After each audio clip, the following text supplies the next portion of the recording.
Hi there, welcome to OPTAKE, Opinions and Takes. My name is Yao AJ Minta, and I'll be having a discussion on the Milwaukee Bucks triumph in the NBA championship. The NBA season has finally come to an end, and the Milwaukee Bucks are the team that stands atop the pantheon, if I can put it that way, because they emerged as the winners of the NBA Finals at the expense of the Phoenix Suns. The series, the best of 7 game series ended 4-2 in favor of the Milwaukee Bucks, and Giannis Antetokounmpo, he was the main star of these finals, and not surprisingly and deservedly, he was named the finals most valuable player. And many people have apportioned blame to various characters involved in these finals, and they've praised a lot of also personalities involved in these finals in determining the outcome of these finals. And basically, I look at it differently. Before I even attack the issue of the main guy behind the finals triumph, I'll touch base on Monty Williams, who is the coach of the Phoenix Suns. He has come under a lot of criticism for the way he played his tactics against Giannis Antetokounmpo mainly.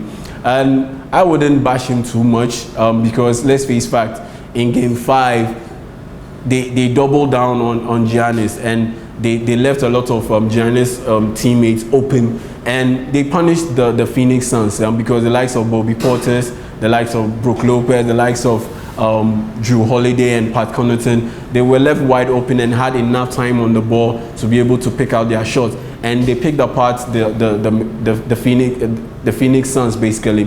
Now in Game 6, he decided to play one-on-one where each player had his man to guard, and yes, Giannis is one of those players where you can't stop him. He's unstoppable. And they decided to play DeAndre Ayton exclusively on him. And he ended up with 50 points and 14 rebounds and 5 blocks. But the other players, they generally struggle to get their shot off, bar the final quarter where Chris Middleton was able to finally get a shot going down.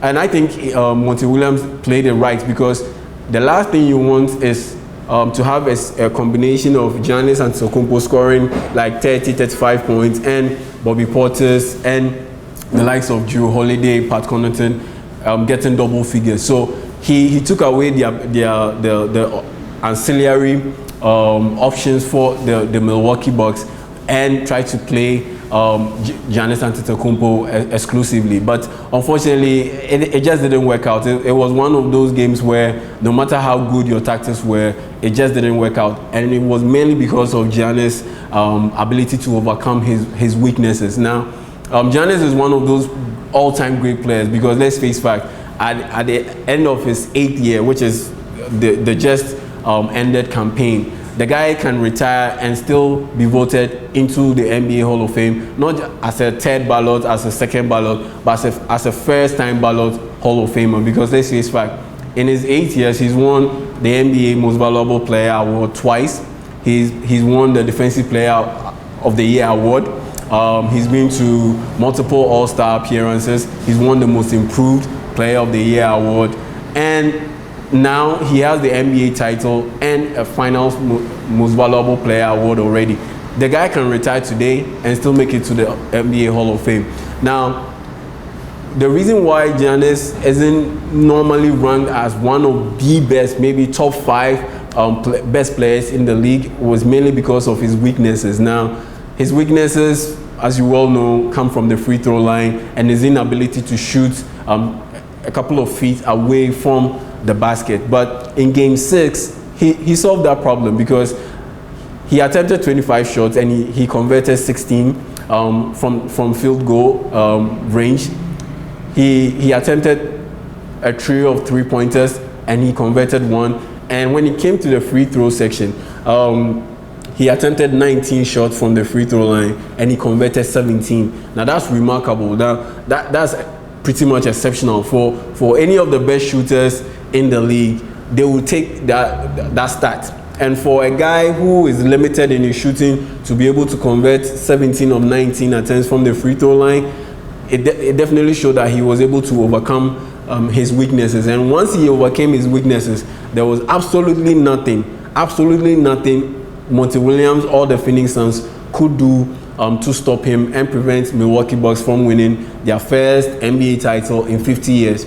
Now, a contributory factor, as dominant as Giannis Antetokounmpo was, a contributory factor was the poor performance of Chris Paul. Now, Chris Paul is known as the point guard for obvious reasons. One, because of his ability to cut down on turnovers whilst delivering a lot of assists at a higher percentage. Two, his leadership. And three, his decision making. But in games 4, 5, and 6, all of that just was nullified because the guy's decision making was poor. His turnovers were very prominent, particularly in game 4 where he committed 5 turnovers, including that costly turnover that pretty much handed the game 4 win results to Milwaukee Bucks. And on top of that, his leadership was a bit lacking.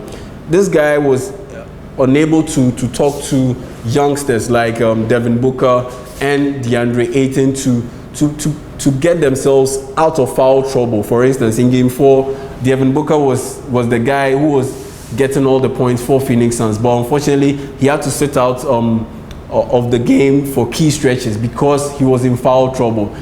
It happened in game 5 against DeAndre Ayton, where he was also fighting he was also in foul trouble, and because of that he wasn't able to play his top-notch game against Giannis Antetokounmpo. But as a leader, Chris Paul was expected to be able to get these guys to be able to play within their comfort zone and avoid foul trouble. So for instance, Devin Booker was hyperactive on the defensive side. That's why he was getting into fouls, a lot of foul trouble. But if you are the leader and you have a youngster like Devin Booker who is playing in his first ever NBA playoffs, you could talk to him and try to get him to try to just funnel his man into the trap zone rather than try to play him straight up one-on-one.